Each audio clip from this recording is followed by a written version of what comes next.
studied a little bit about the executive training industry, and then uh, we studied and analyzed the introduction part of our pre-scene information. And you know that because this is an unquoted company, so there is a lot which could be uh, related to the pre-scene. Although, as I have told you many times, that with the pre-scene, whatever the pre-scene is, that examiner can link that information to any situation. So we should not be expecting like that there are certain questions which have the more uh, likelihood of appearing there in the exam compared to the other ones. Like as today we were talking about the non-financial performance indicators, which is quite relevant to the trainer, but it is not like that they can't give you I mean the questions from the the financial performance indicators, right? So in a unseen question, they could make any situation, and they might ask you to present your analysis and solution in that situation, right? So that we will be studying about the executive training industry. Um, this is a brief overview of the industry. Although we had just read about the executive training industry in the real world, now you would be in a better position to understand what has been written here, right? So the executive training companies provide short courses, typically lasting for 3 to 5 working days. They provide course participants, more commonly known as delegates, with the opportunity to update their existing skill or to develop skills and knowledge that they require in order to be more effective in the workplace. Now, there is an important information in this paragraph, and that information is that your courses last like 3 to 5 years. And now, in the later part of this briefing, you would read that they are not maintaining the permanent workforce of their trainers. The reason is that this is not a continuous exercise.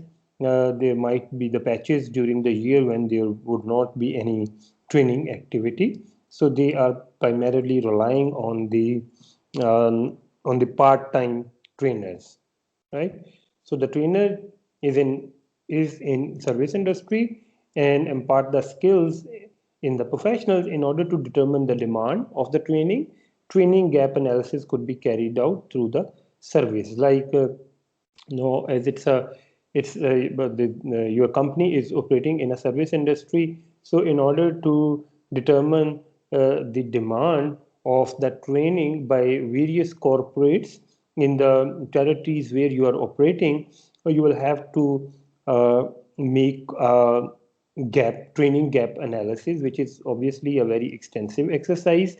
And you could also take the support from the big data and the data which is available at various forums in order to determine the what are the current skills which the executives might require, right? So, and the other thing is that you are primarily focusing on the management level. I mean, the people who are working at the management level. So, you are more concerned about the skills which are required for the management working at the top tier. Now, in the second paragraph, executive training courses take a variety of different forms and they are provided by range of different organizations.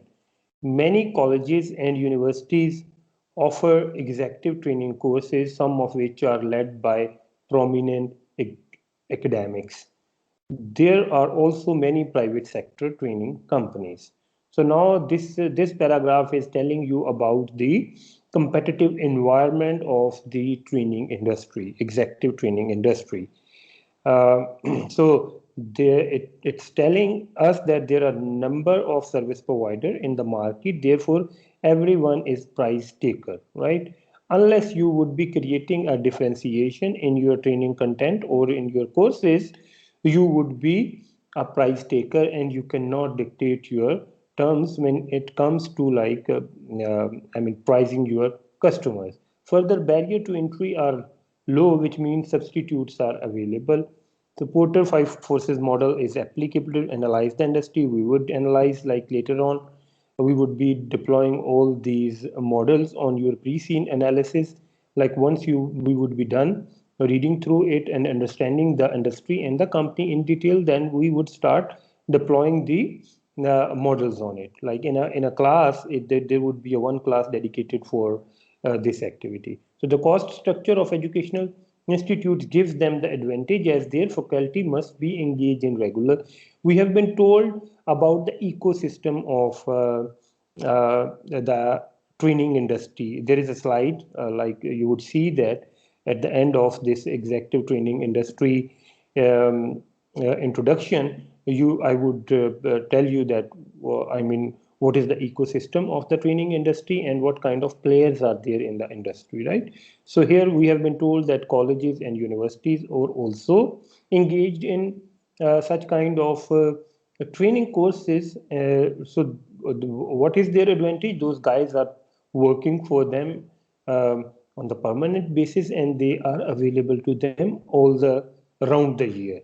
And if trainer is also hiring the course instructor from these educations, and you will study in the later part of the pre-scene that trainer is employing the uh, trainers from on a part-time basis. So obviously those trainers are working somewhere, and if those trainers are working for these universities or colleges, then that creates a conflict of interest. Though you would see that they have mentioned that those trainers are not allowed to deliver that specific kind of course uh, through any other training organization. It might be the college or university or some training, private sector training company, right? So the course fee are generally paid by delegates, employers, and so it is usually possible to charge a significant amount of course participation. Here, the course fee is not dependent on the income of the delegate, but it is dependent on how much the company is ready to pay for the course. So, as we know that the corporates have the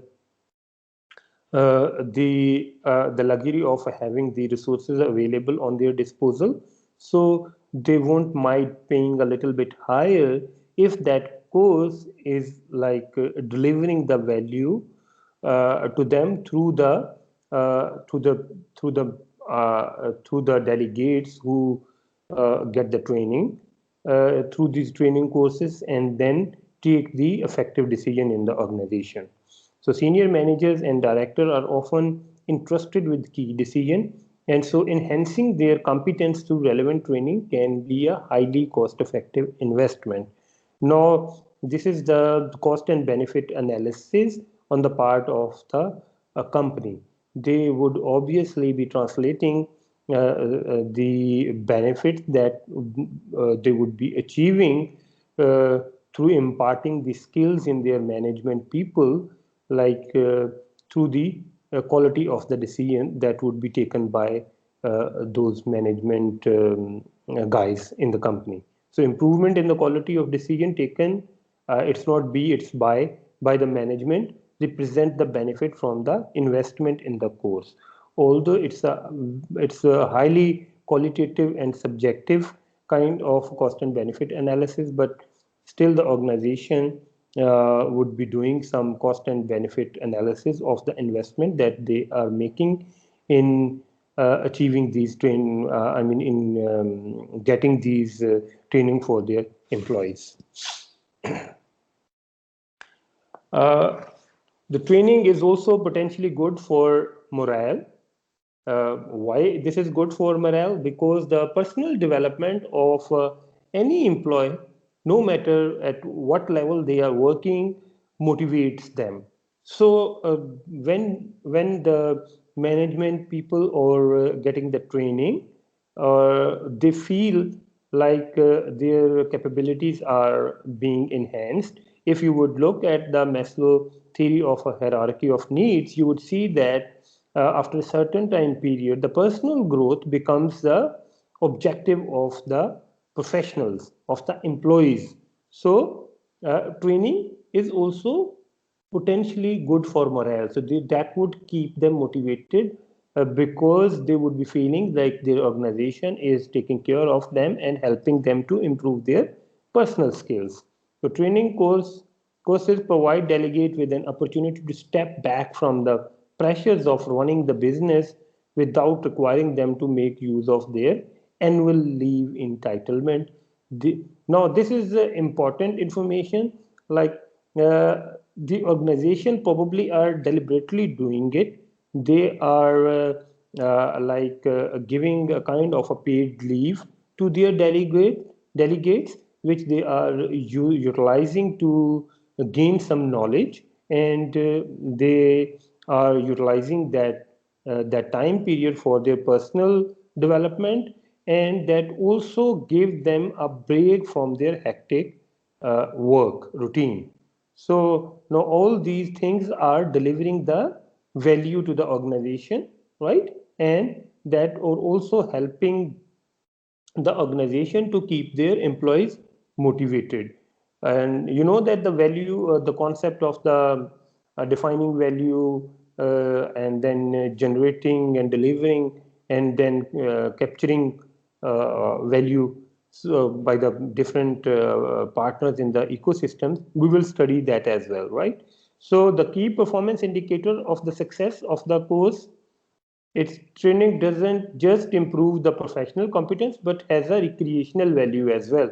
So like they would be relaxing there during that time period, and that would be giving them a little break from their routine work. It would enhance the motivation level of employees, as I have already told you that the Maslow's theory of hierarchy of needs could be applied. Like it is not only about the salary or the bonuses that they are getting, they are getting motivated because of the factors beyond the work environment and their salaries, and those things include like personal development, and then having the free time to taking a break, and having some layered activities as well. So they also reassure delegate that they are valued by their employers because they take their needs for personal development seriously. So that I have already told you. So having director and senior managers participate in ongoing executive training also sets a good example for more junior employee in organization that encourage their workforce to engage in lifelong learning. So obviously, as we know that the things trickle down from the top to the bottom. So if we would be like getting our top management, acquainted with the contemporary knowledge and skills, it would be sending a message down the line that all the employees need to improve on their skill, but we don't have the information that the organizations are providing such kind of learning opportunities to their employees working at the middle or entry levels of the organization, right? So when the downside or the other side of this information, or this practice could be like if the employees at the middle or entry level are not being provided such kind of opportunities, it could cause a frustration among them that the organization is only taking care of the top management and they are not concerned for the personal development of the employees who are working at the middle or entry level. So it set a tone from the top by encouraging a learning culture within the organization. But I have also told you that it could be other way around as well if it is not being managed appropriately. So in that situation, the morale of the employees that would be going down. So you will have to apply the skills that I mean you have learned in your performance management, that how you could keep your employees motivated in such a situation. Maybe you would be keeping your employees at the middle level informed that these are important courses which their management needs to take, because the good decision that the management people would be taking obviously would be benefiting the organization, and those benefits would be distributed among all the employees, right? So there could be an approach to manage the situation. Now, that was the brief introduction of the executive training industry. Now, we will read about the forms of the training courses, like what kind of the training courses are being taught by these executive training companies. So, the first type, there are two types of the courses. One are the public courses, and the other one is the bespoke courses. So, here the public courses, as from its name, it's obvious that those courses are standardized and available to readily available to the organization. So public courses are open courses that are advertised publicly and can be taken by anyone whose employer is prepared to pay the course fee. The course outline is published in advance, and so delegates can decide whether it suits their needs. Right. Now, these courses might include the courses on the leadership, the courses on the communication skill, interpersonal skill, or it might be about some specific, like the courses may be on the taxation issue, broad, the taxation issues. So these are courses which are prepared, and then those are the standard. They might be updated with the passage of time, but generally those are standard, and the the delegate or the companies, they would have to take them as it is. So standard courses must have a different cost structure, as same course could be delivered to number of delegate. The more trainer is expert, the more course is considered valuable, right? So the at the heart of the value, ensuring the value is created and delivered to the customer is your trainer actually, right? So the fact that the outline is developed by training companies experts, just that it covers material that should be of value, perhaps because the course facilitator regard it as current, or because it is frequently misunderstood, right? So this is a little bit confusing. I don't know what exactly the writer here, probably it's a some mistake, or maybe someone among you can tell what exactly that means, because the course facilitator regard it as current, or because it is frequently misunderstood. This is now confusing information, but what I could make out of it is that the name of the expert who has developed the course and would be delivering that then course to the delegate is important, and probably the quality of the course would be determined by the expert who has created it and who would be delivering it. So this means that the I mean the value of the course or the importance of the course would be gauged by the name of the person, the expert who would be delivering it, and who is the writer of that course, right? So delegates enjoy the opportunity to interact with their fellow participants. So there are social interactions, right? And one of the purpose there would uh, to have a networking in the industry, like who will come from the different employers and may have very different background, right? All delegates have an interest in the course subject matter, and so it may be possible to share insight and seek advice about the practical issues arising from the course content. So the course provides the opportunity of networking, which is another value driver. So profile of the delegates makes a difference to the quality of the course. So if you like write in your advertisement that we have already delegates from, sir इधर मेरा एक सवाल है। please. सवाल ये है कि जो आपने लिखा है ना, standard courses must have a different cost structure as the same course could be deliver to a number of delegates.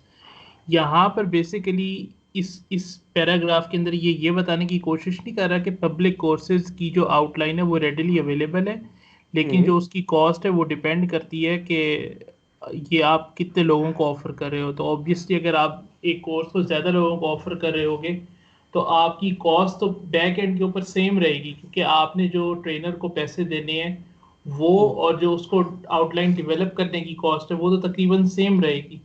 तो फिर यहाँ पर ये वेरी कैसे कर रही है? मतलब आप अज्यूम कर रहे हो कि ये कॉस्ट स्ट्रक्चर वेरी करेगा, No, no, तो no. उसकी क्या? What I'm trying to tell you is that standard courses must have a different cost structure than the bespoke courses, right? Because here, as you have explained, that you would create a material and there would be a catalog price associated with that course. No matter how many delegates are participating in that course, your cost per delegate maybe going to be the same, or maybe you would be extending some discount on the basis of the number of delegates from one organization. What I'm trying to tell you is that its cost structure is different because the course has been designed not specifically for one organization, right? So when you are preparing a course specifically for an organization, you would have to deploy the more resources. Obviously, that would be costing you more, right? So this is a standard course with a standard price. You must have seen that. I mean, many a times there is a advertisement in the newspaper that project management institute is going to conduct this course and this is the fee, this is a standard, that's a standard fee. They would just mention the outline of the course there, and then they might be mentioning there that if the 5 delegates would be coming from the same organization, we would be giving them 10% discount. So this is what I'm trying to tell you is that the cost structure of the public, I'm not saying that the cost structure of one course, public course, from the other public course is different. Here I'm trying to tell you, I'm trying to draw a comparison between public course and the bespoke course that you would study like on the later slide, right? Clear, Haris? अब clear है sir? Okay, so So, excuse me. please. In addition to what you have just said regarding Harsh's question, it's the case where similar public courses are being offered by many different organizations. So there's always a benchmark price. Therefore, Exactly. there's a more or less predictable structure of the cost of those courses. Whereas the Exactly. bespoke courses, they are not being offered in general. So we do have a little bit flexibility in defining the price for those courses. Exactly. And Absolutely right. secondly, regarding this, the last line of the second paragraph, the value perhaps because course facilitators regard it as current or because it is frequently misunderstood. Basically, this is referring to the fact that there is an autonomy given to the course facilitator to design the content of the course. So he will somehow influence it. And the second part, it often happens that there are certain concepts that are in the market that are considered that these will create value. So Okay. starts a bandwagon. Everyone starts following it. Later down the road, everyone might realize that it was not as useful as it was perceived to be. But when it was happening, it was in demand just because of that perception that it will create value. Okay, okay, great. So let me read this paragraph again. The fact that the outline is developed by the training company's expert suggests that it covers material that should be of value, right? No, now the emphasis is that who is actually developing that code material for that course.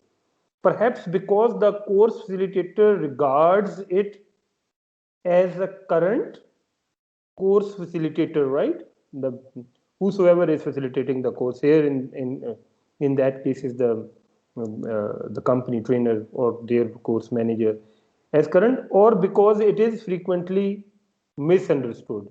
Now this is Waleed, I was saying that I could not like relate these two things. Maybe we will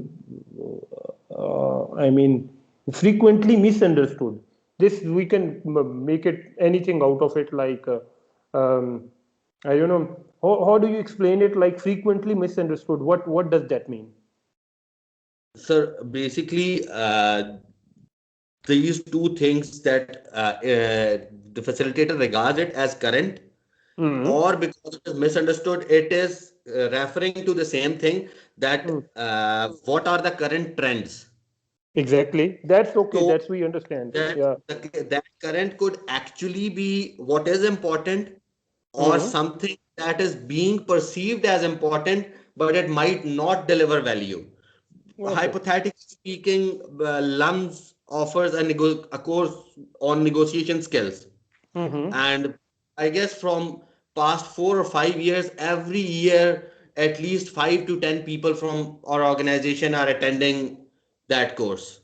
Okay. But so far, frankly speaking, we haven't seen any change. Hmm. So Yeah, this could maybe be. 1 or 2 years later, or HR might realize that we need to discontinue this one. It is not delivering value. That's absolutely fine. Yeah, this frequently misunderstood thing is that we could like understand it in our own like, but if you even don't make clearly out what exactly they want to say, it's okay. Sometimes the certain things are obviously those materials, pre-seen materials are also created by the human beings, so there are always chances that they might be sometime providing us with the confusing information, but it's that you have explained it well. That's great. So moving ahead now, diverse insight by the participant add value to the uh, to the to the course, right? So because if those delegates would be coming from the different background, and if you would be mentioning, you must have seen that you should recall that how the organization advertise such kind of courses while they are inviting you to register. They would be telling you that who is the speaker in that course, what is the agenda, and what could be the possible participants. So that would be luring you that you will get an opportunity to listen to an expert, industry expert, as well as you will get an opportunity to network with the people from your industry. So that's what they are trying to tell us here. So what actually you should understand is that these are the value drivers of a course, right? So how the value would be created and delivered to the delegate, because these courses are meant to deliver, as Waleed has mentioned, that when they are sending their employees there in lumps for a specific course, the actual objective is to get some value out of those course. So that value should be like you should be able to convert into some the tangible or the measurable factors. So here the opportunity to get in touch with the people from the industry is something which you could measure, like it would be providing you an opportunity of networking. So class size are usually restricted to maximum of say 20 to 25 delegates, that make it easier for individual to engage with the course content. So now even if it is a public course and the course outline has been like published and this is the score same for all the organization, like a leadership course might be same for all the organization.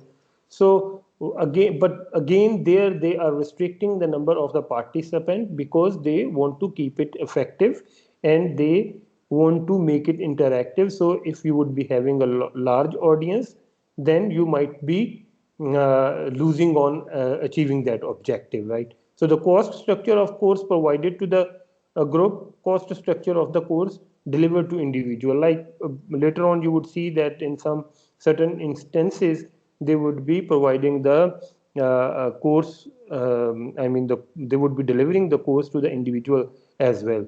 So, can we apply the ABC to the course structure, to the cost structure of the course? Yes, you could do it, and you should try to do it. I will also do it for you, right? This is a, kind of a trigger for you. You should start thinking that how you could, relate the cost of the course with the activities, right? So, Please. I guess later in a later part there is an additional detail that suggests application of ABC, where they have provided information that a single course manager will be overseeing 2 or 3 trainings Exactly. going on if they are Yes. from the different discipline. Exactly. We will talk about ABC there as well. It's just that's why I'm telling you that it's a trigger for you. You should think like on these lines from here onward, right? So because there are two types of the courses, when they would be providing you the information about their cost structure, then you would be in a position to make it clearly like how the cost can be related to the activities, right? So here the bespoke courses are designed in consultation with the clients, right? So these are specialized courses, and these are the courses which could provide you the advantage of differentiation with the view to covering the material that is relevant to client organizations need and needs of the delegates, right?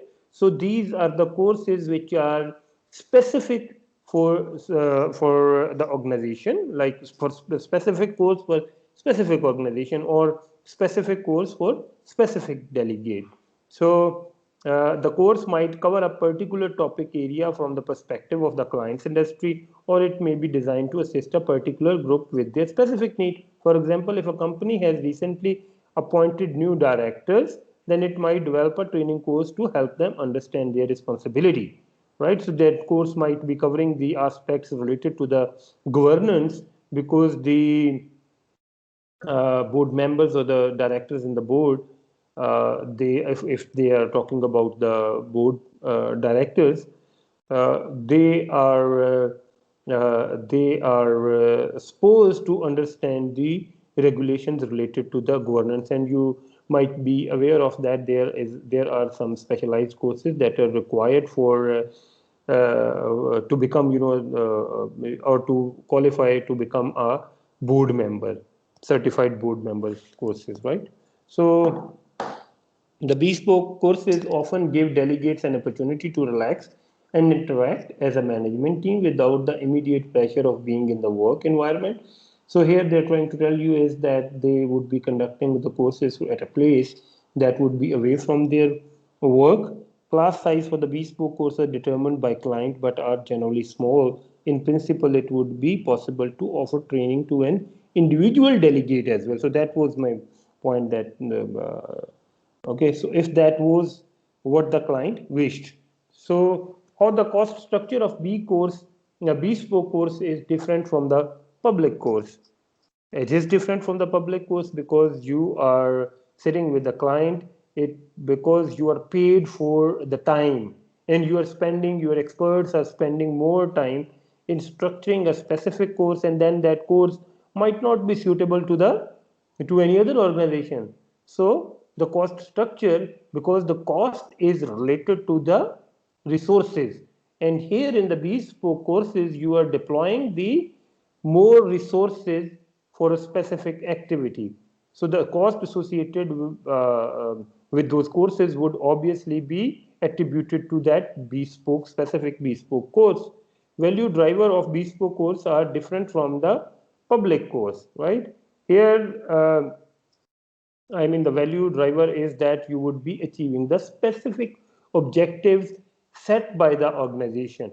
Whereas in the public courses, there were broad objectives of the courses, like you are delivering a course maybe on the leadership. Here, it might be specific to the needs of the organization, right? The bespoke courses are more like this is my understanding that the bespoke course would be more like a coaching session, because it would be a more interactive exercise, more specific exercise, and it would be like having the more specific objectives. So customization of the course mean niche market. So you would be having, well, you would develop a course, but that course would be having a niche market, right?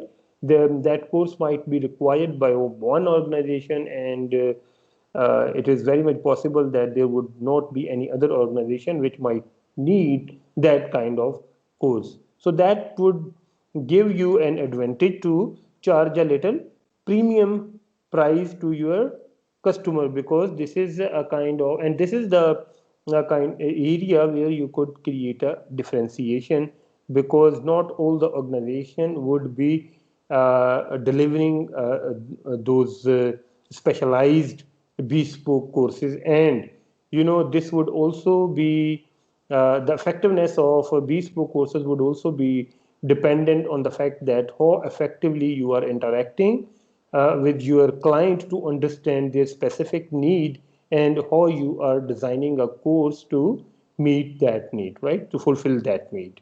So here you can take the liberty to charge a higher price, and you will have to do it because you are deploying more resources to design and deliver these courses.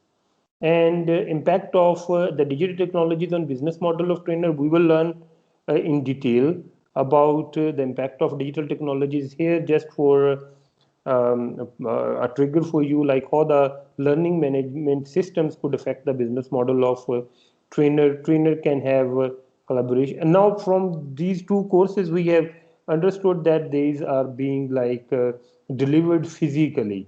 They have not told us any information about the medium of the courses, other than that they are delivering it to the delegates physically.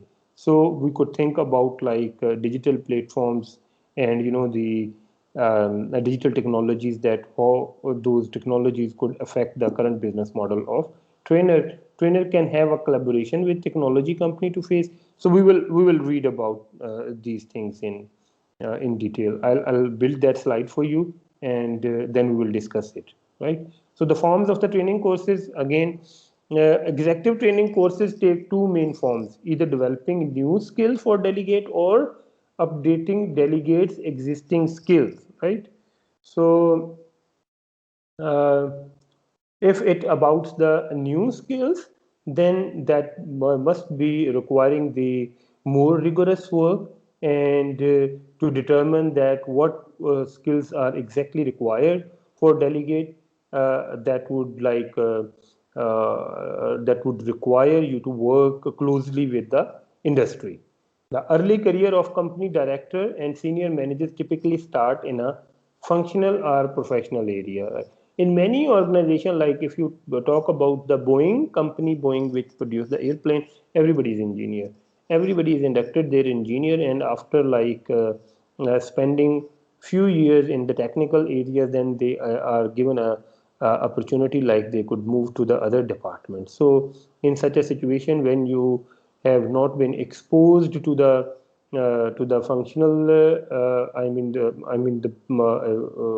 other than the technical areas, then you might need to have a requirement of training for those areas. For example, in engineering or finance, generally career progress through various stages of seniority, with managers taking on more supervisory responsibility and moving into a position that require the ability to contribute to the management of organization strategy. So if you are working as a manager and you are involved in work which doesn't require the management or the strategic skills, and now you have reached to a point in your career that you would be given a responsibility where you will have to take the decisions, you will have to make the strategies, you will be managing the team, then obviously you would have to take some the training or you will have to attend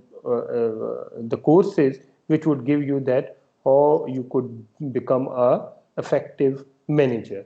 Like, for example, a geologist might work her way through the ranks of an oil company before being appointed the board of director. As a newly appointed director, she would almost certainly find it useful to receive some training on aspects of her new responsibilities in order to augment the knowledge that she gathered earlier in her career. So, like, they would be complementing their technical skills with the managerial skills or the management skills, leadership skills, which will help them to take the effective decision. So, do the employees get such professional development courses throughout their career? This is a question. Like, in an organization, if you are working like since like maybe 15 years, so all of a sudden exposing you to such assignment might not be so effective, so that the examiner might give something related to that in the exam, so you might have to write like maybe a small portion of a question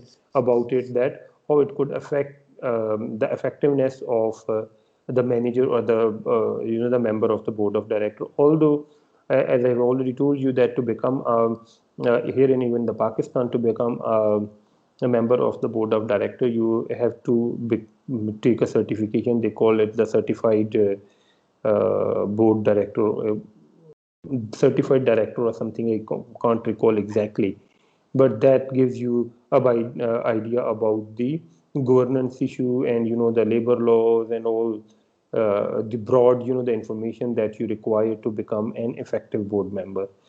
So is it effective to expose to senior manager to management skill all of sudden, right? Uh, is it effective to expose the senior management to management finance skills all of a sudden? Again, this is what I'm trying to tell is that if somebody is coming from with a technical background, they would must be feeling challenged to take on all these assignments. Should trainer develop courses, empower employees at each level by imparting the training? Although we have been told that they are primarily in the business of executive training, but there could be like expansion in their business by introducing the products, the training products for the management or the entry level, mid-level management or the entry level employees as well. So training companies frequently offer courses covering generic skills required by senior managers and directors, such as budgeting and financial management, corporate governance, leadership. These courses will help to improve the governance within the company. It will improve the quality of the decision.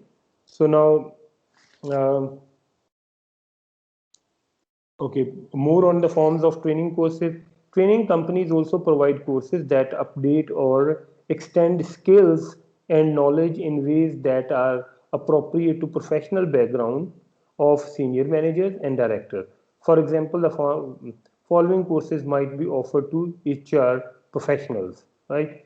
Recent development in employment law, recruitment using social media, artificial intelligence in selection. So changing training requirement in the wake of emerging technology. So your company is operating in a dynamic environment where the changes of the industry or the changes of your clients are evolving, and those requirements are changing quickly. Are the expert trainers available for the now? This could be a challenge for the companies, like it has been mentioned here, that artificial intelligence, then the data sciences. There are certain areas, new areas, which are not so common yet, and you might be feeling challenged to find the expert trainers to conduct those courses. So these courses are often designed to meet the needs of professional bodies for continuing professional development.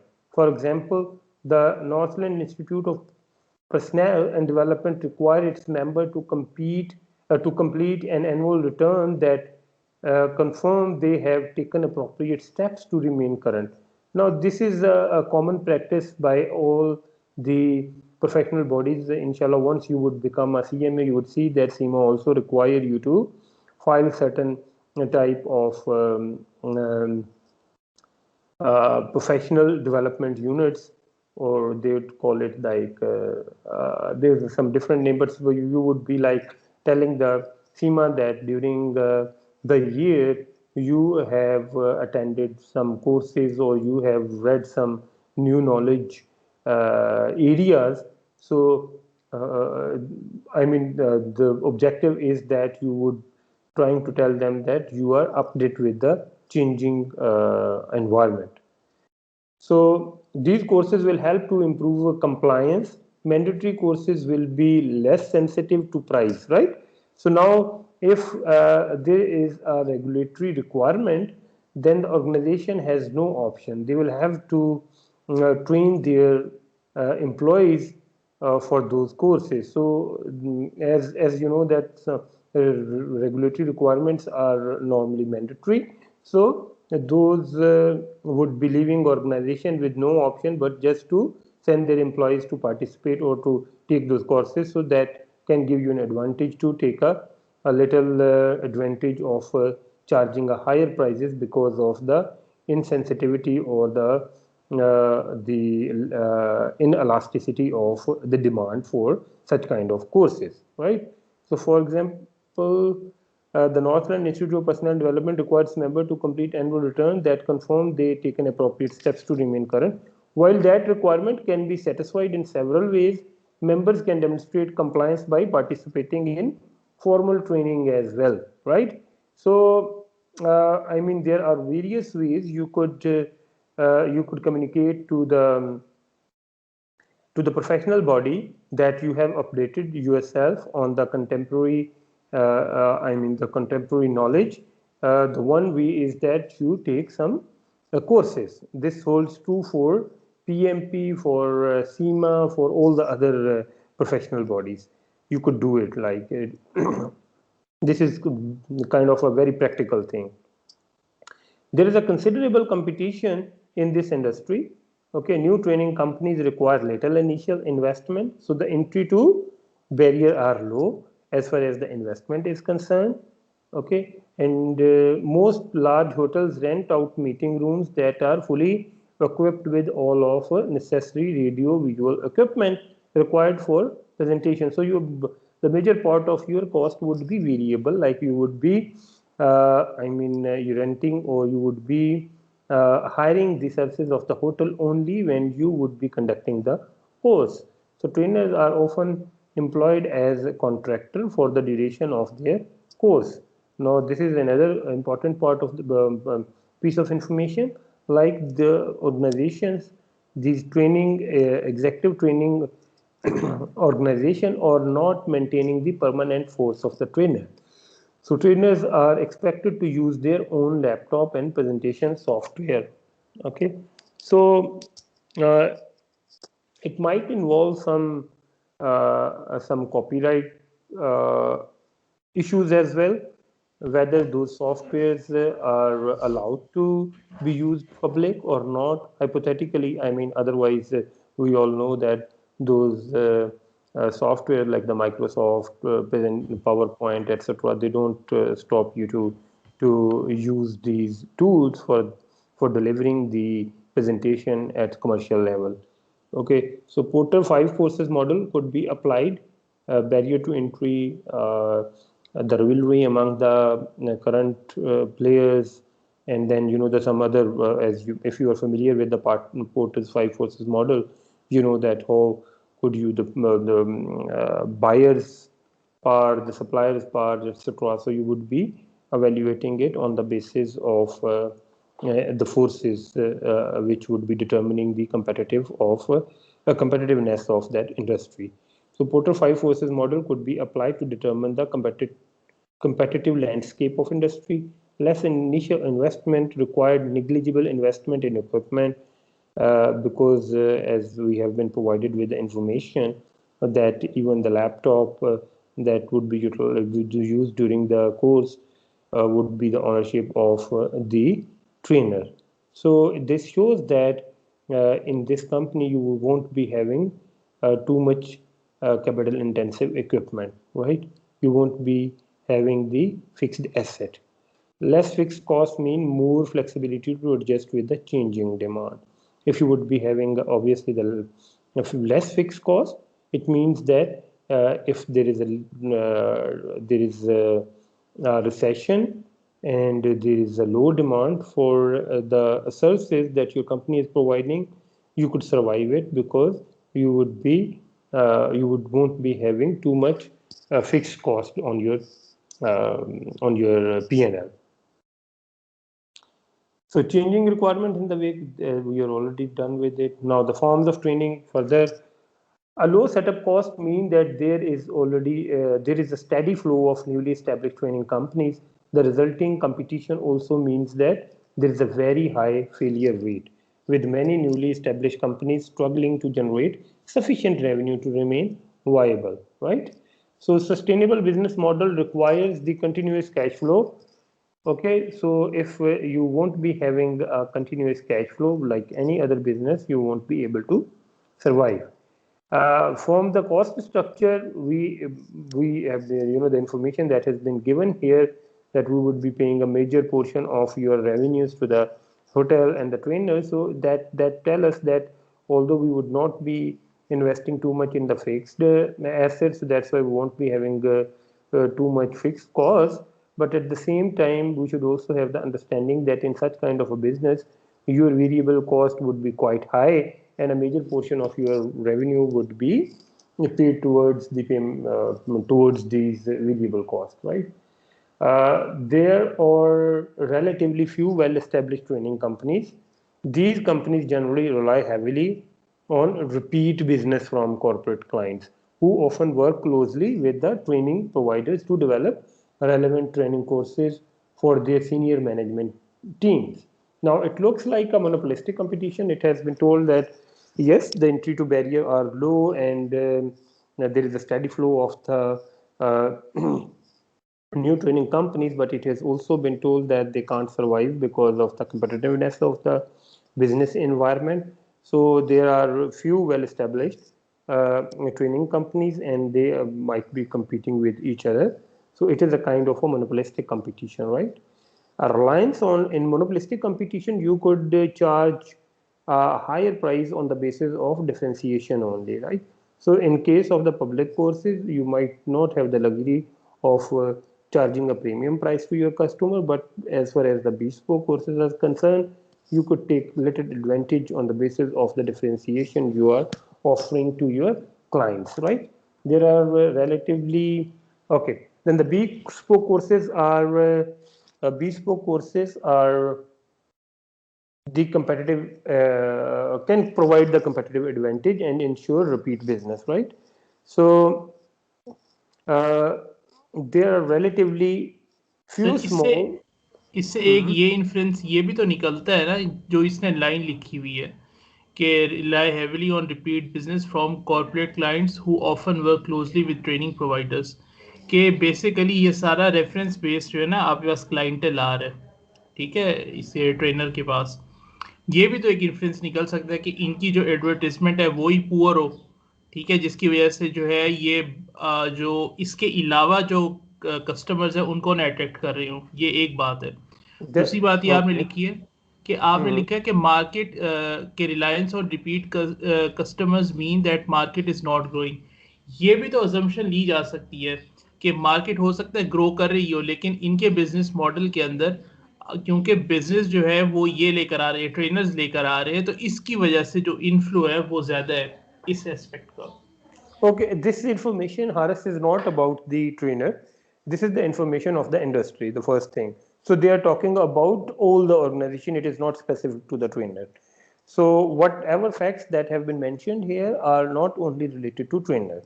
And as far as the bespoke courses are concerned, why they are like mentioning only about the bespoke courses when talking about the repeat business It is because the bespoke courses have been developed in accordance to the specific requirement of that organization. So if they would be going to another organization, they will have to develop another bespoke course for them. So you know that there might be a company ABC, they do have a certain requirements, and in accordance to that requirement, a training company has developed a bespoke course. Now, when they would be doing the same course for their, you know, the organization, the employees keep on changing. Some, you know, the people are retiring from their job or they are leaving, and the new employees are coming in. So there is a continuous, obviously, a requirement of the training.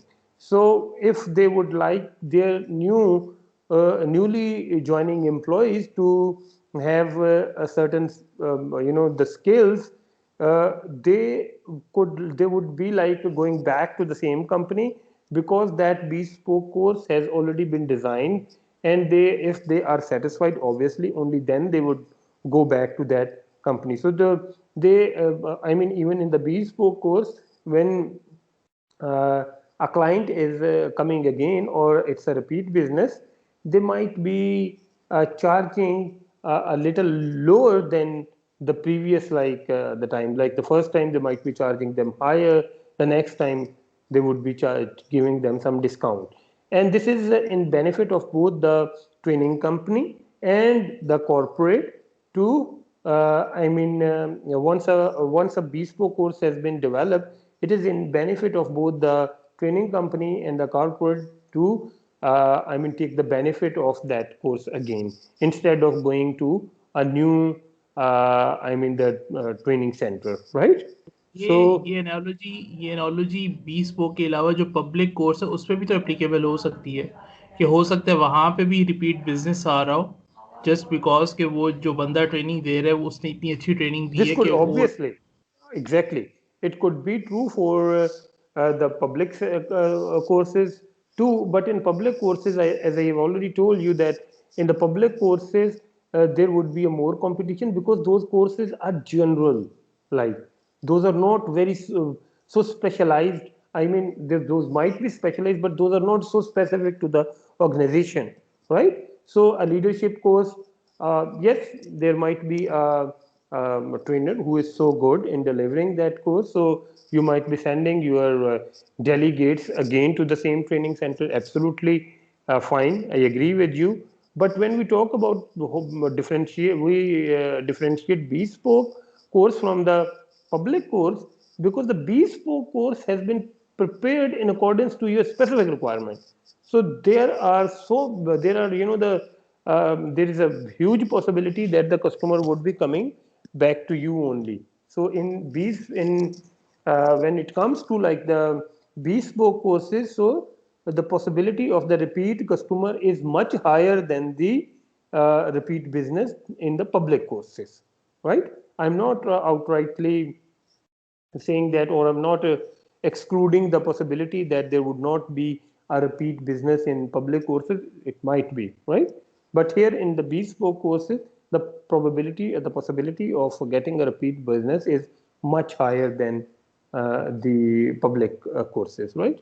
So the entrance of new player will fade away the market share, as training companies heavily relying on repeat business, right? So, I mean, if you are relying on the same business uh, that you are getting like on that repetitive basis, if some new player enter into the market and then they try to take away your part of the share, so I mean, from the given information, there are chances. But on the other side, there we also know that the new player would not be having that much credibility in the market. So it is not so easy for a new player to take away your market share or to take away your clients. So need to establish new channels of revenue online courses. So now this information also tells us that the company training companies need to discover the new avenues of revenue, because if they would be relying on the repeat business, uh, that could pose a risk of consistent revenues for those companies, right? So they need to discover the new channels of revenues. This would require change in the, okay, so if you would be like changing your, if you would be going for the new channels, online courses, as I have mentioned here, then that might require the require to change in your current business model, right? So whatsoever the company is, we are not specifically talking about any company here. We are talking about the general, I mean the general companies who are providing the executive training. Now this is the ecosystem of the executive training industry. Universities, we have been given the information that universities are also providing these executive courses. Business schools, online forums like LinkedIn, etc. Technology companies are also in your ecosystem. Subject matter subject matter experts, online education providers, learning management systems, individual trainers, digital platforms, consultancies, hotel are also in there in your ecosystem because those courses are conducted in the hotels. Sir मेरा question है sir, ये ecosystem जो आपने बनाया है, इसमें जो हम ये आईटी वाला एस्पेक्ट लेकर आ रहे हैं, यहाँ इसकी तो इंफॉर्मेशन ही नहीं है इसके अंदर as This such. is they have not given the information, but we need to like understand from the knowledge that we have gained in the performance management. We have learned about the ecosystems, right? And we have learned about the disruptive technologies. We have learned about the digital platforms, right? Sir बिल्कुल सही कह रहे हैं, लेकिन वो उन companies के जो प्योरली आईटी और आईटी इनेबल्ड इंडस्ट्री के अंदर जो है काम कर रही हैं. No, this is not true. These disruptive technologies are applicable in all the companies. The companies working in the food industry, the companies working in the hotel industry, the companies working in the service industry. You could see that all, irrespective of the type of the business, all the companies are being affected by these disruptive technologies. So in this ecosystem, although we have not been provided the information here, but from the knowledge that we have gained from the performance management, we have learned that the ecosystem of a training industry would be, a training company or the training industry, executive education industry would be including these all, I mean the players. Okay, so it is not like that your ecosystem would just be consisting of the players that have been mentioned in your pre-scene, no, because when they would be giving you the question, that would be taking you a step ahead of the information that has been given here, right? So they might be posing you with the challenge that your company needs to shift from their current business model to the new business model that would be a business model enabled by the digital technologies. So then you would have to invoke all the knowledge that you have gained in your E2 and P2, and then you would apply that, how it could affect, how you could implement that new model, and how it would be affecting the current business model of your company. You got my point? Sir आप समझिए. Okay. You never know that, the question that would be asked would not specifically be related to, only the current situation. They would be depicting a new situation in your question, and you would be asked to give your solution and analysis about that, situation, right? So this is the ecosystem, and we know that from the ecosystem, uh, I would leave it to you, although I would also tell you that we have learned in the ecosystem chapter that there was a quadrant. So, in which quadrant this executive education industry is falling, right? We have learned about the orchestrators, just to give you the triggers, right? It was about the orchestrator, and what was the other concept? Mutuality, right? You need to now look at this ecosystem from that viewpoint and try to place the executive education industry in the appropriate quadrant, right? Is there an orchestrator who is, running the industry? नहीं sir. Is there a mutuality? So you would have to revise those topics, and then you will try to apply that concept here, right? I will do it for you, but I want you to do it as an exercise, because that will give you a better understanding of those concepts. And I have mentioned these disruptive technologies, personalized experience, artificial intelligence, machine learning. All these things are, affecting your ecosystem actually, right? So now we would be here from here onward. They have given us the introduction about your company, the trainer, where you are working as a finance manager. So the trainer was found in 1990. So the company is there around 3 decades by the Nasir family. Asif and his sister Mariam were the original directors, and they built up the business together, right? So it was a family business. It has a long history. So it has been through thick and thin for 3 decades. So we could assume that the company is quite mature. So at the life cycle, if you look at the life cycle of the company, it is at a maturity level. So they are maybe retaining that that position, right? In business more than 30 years, so must have earned goodwill among clients. Founder members are still with the company, so must have understanding of the culture of the company. This is an advantage. And the business model evolved and tested. Like they are following a business model since 3 decades. So that business model have become quite matured, right?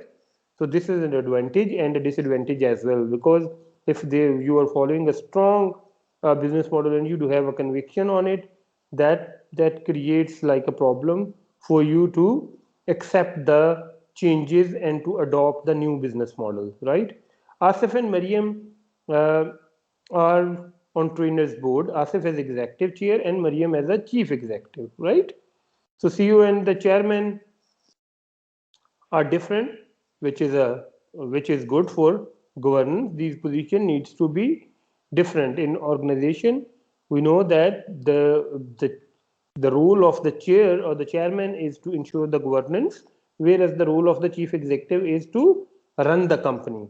So here those two positions have been kept separate, which is good for the governance in the company.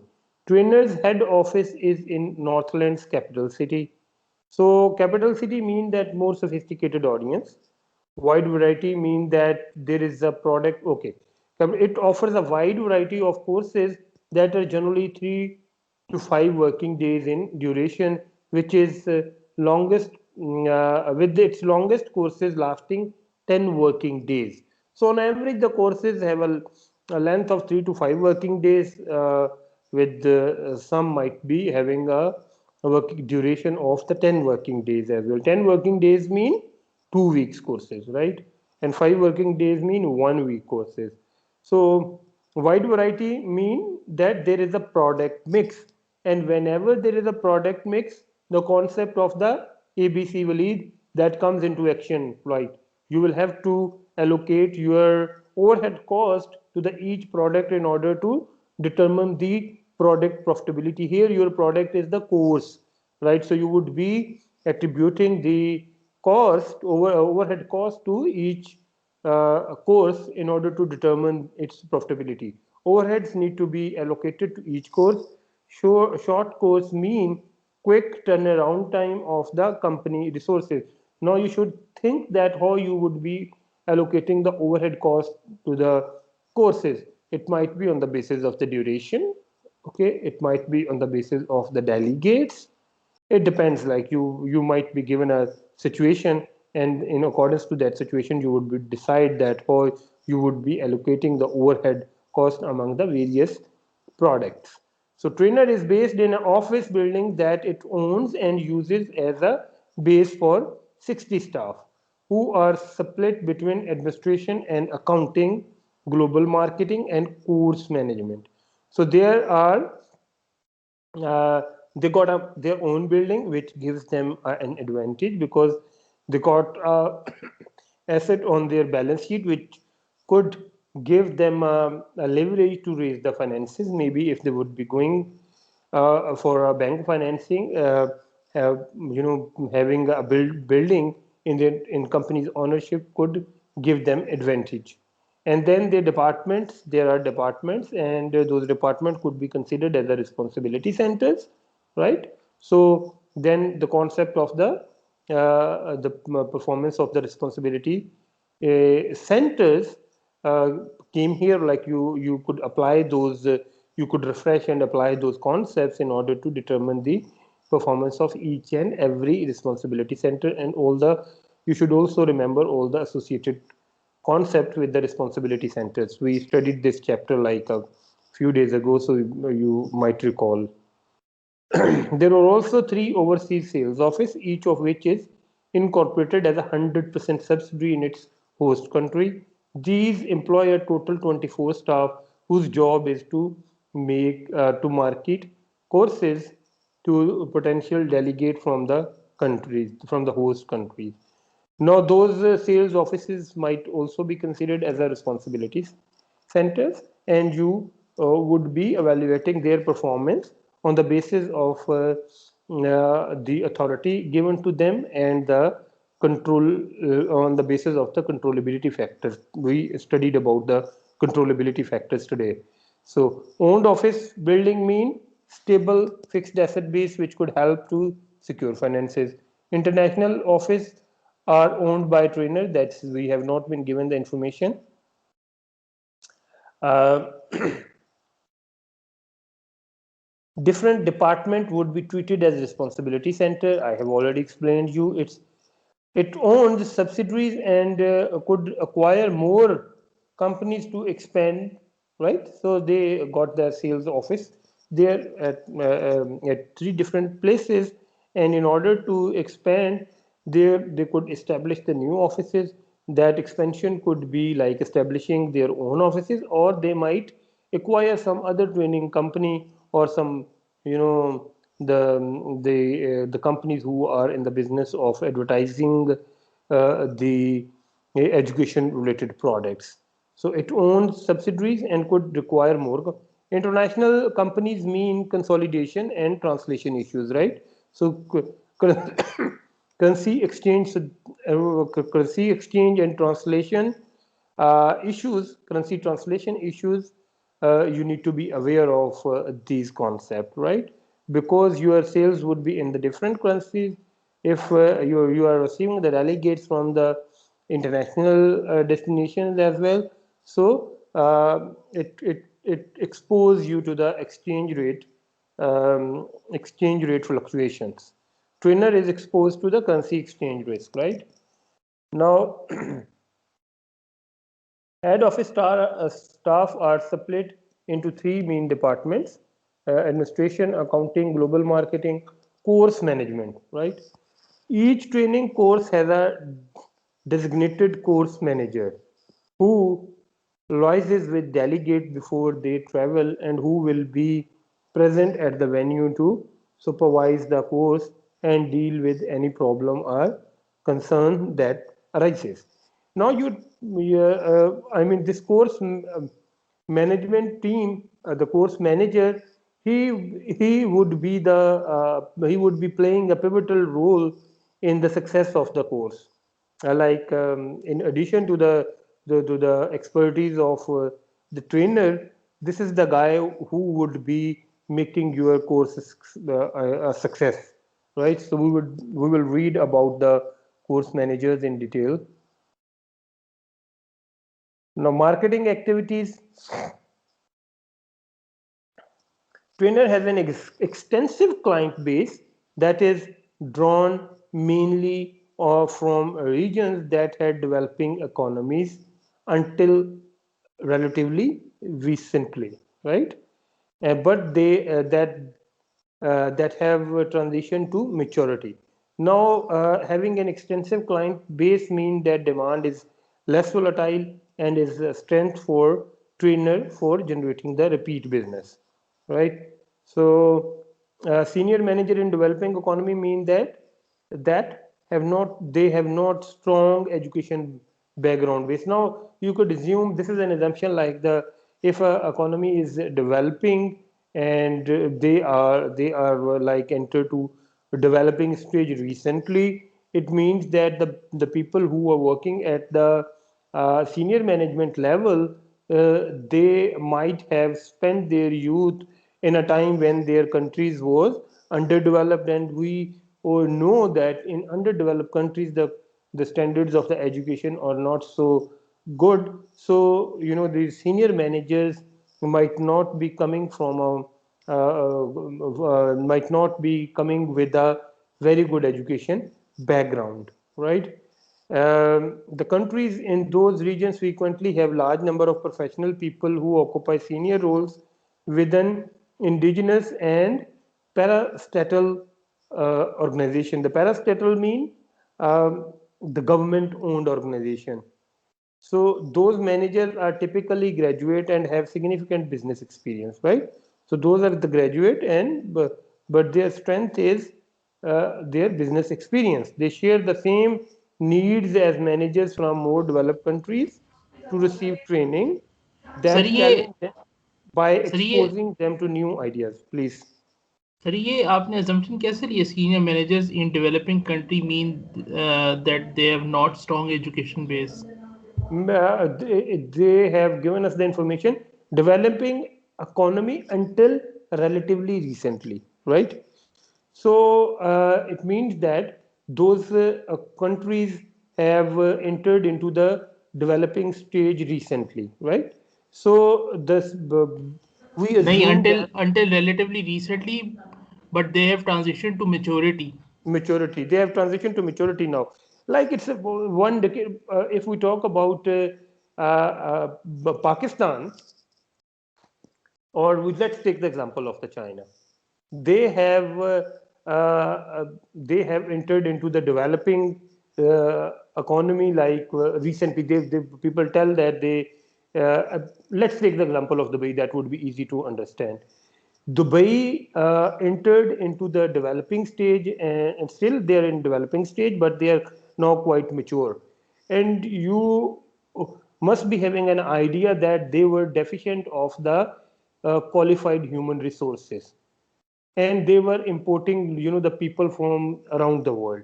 In that situation, just assume that if they would their forefathers would be running the business themselves, UAE UAE resident who is at the age of 55 or 60 maybe at this time, when he was young in 80s, there was not so much development there in UAE, and there was not so much strong education system there.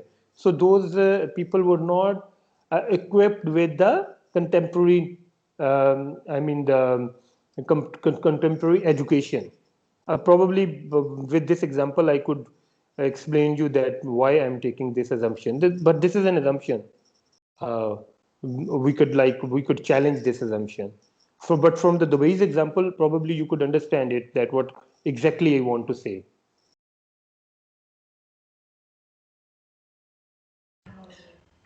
क्या ख्याल है Arif? Sir मैं इसमें यही कहूँगा कि उस ज़माने में भी अगर लेट सपोज जो लोग बिजनेस के अंदर होंगे तो उनको बिजनेस की तो नो हाउ होगी ना, ठीक है, कोई एजुकेशन की उनको बात कर रहे हैं. Business experience is different thing.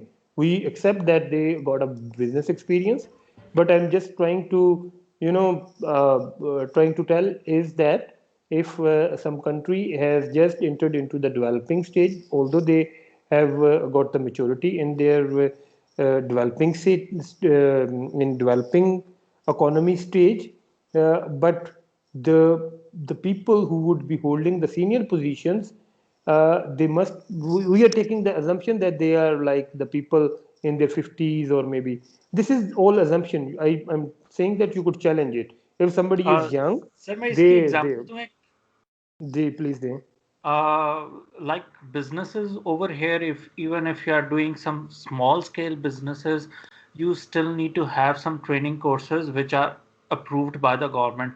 Without that, you cannot start your business over here. Mm, So this is mm, the example, like you can compare with the developing countries and the developed countries. Like in developing countries, there is no like criteria, anybody can start a business over there.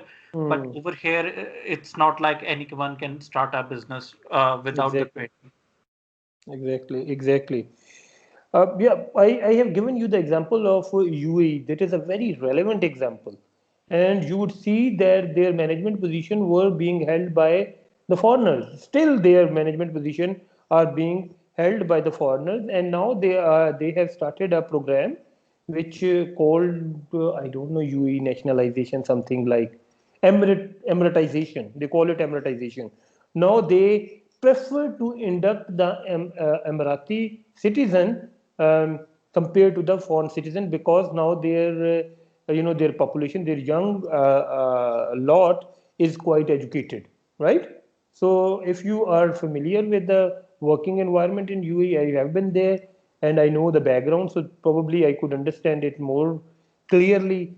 But I mean, I don't know if I could explain it to you appropriately or not, but that is a fact about the UAE. They have started amortization.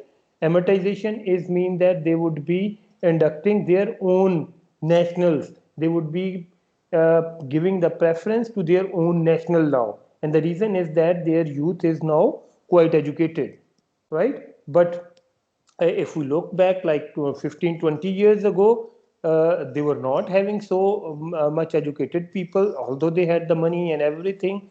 So they were relying more on the workforce, which was being imported from the other countries. They were hiring the people from the other countries, right? Aras कुछ बनती है sense के नहीं? Are you still sir confused? अब आ रही है ये UAE वाली एग्जांपल जो है ना, दिस इज क्वाइट रेलेवेंट. अभी एमर्टाइजेशन उन्होंने शुरू कर दी है.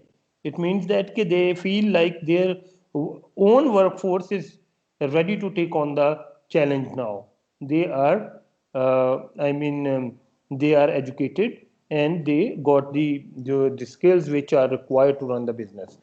Then, however, as the economy growing, new generation might not have that much requirement of such trainings, right? So, education base is a distinctive feature between managers from developed and developing economies, right? So those managers are typically, so you know that what we're trying to tell is here is that even if you are working in an organization in a developing country, you need exactly the same kind of the skill set irrespective of your education background, which a manager working in a developed country requires, right? So because you might be competing with each other at international markets. Then trainer takes two main approaches to marketing its courses. The first one is course manager are active in developing and maintaining a relationship with the delegates and their employers. There is always a course manager present during any course, and that gives them an opportunity to promote future bookings in a low key manner, right? So discreetly they would be talking to each other, they would be collecting some information, low-key manner through chatting at breaks and seeking feedback about delegates' needs. Let me give you a practical example. I know, you know, I was working in a company and their director, international sales was here in Pakistan, and he was insisting me to go out with him for a dinner because at at a dinner he would be like in a chit chat, he would be getting the information about the business, the requirement, future requirement of the company. So you know, this is a very standard kind of approach, and this is a very personalized kind of approach to get the information about the future requirements of your potential customers. So skills of the course manager are pivotal for the successful marketing, because according to this given information, that he would be he would be collecting the information about the requirement of the client and future requirements of the client, and then he would be the one who would be pitching with them the services you could provide to them.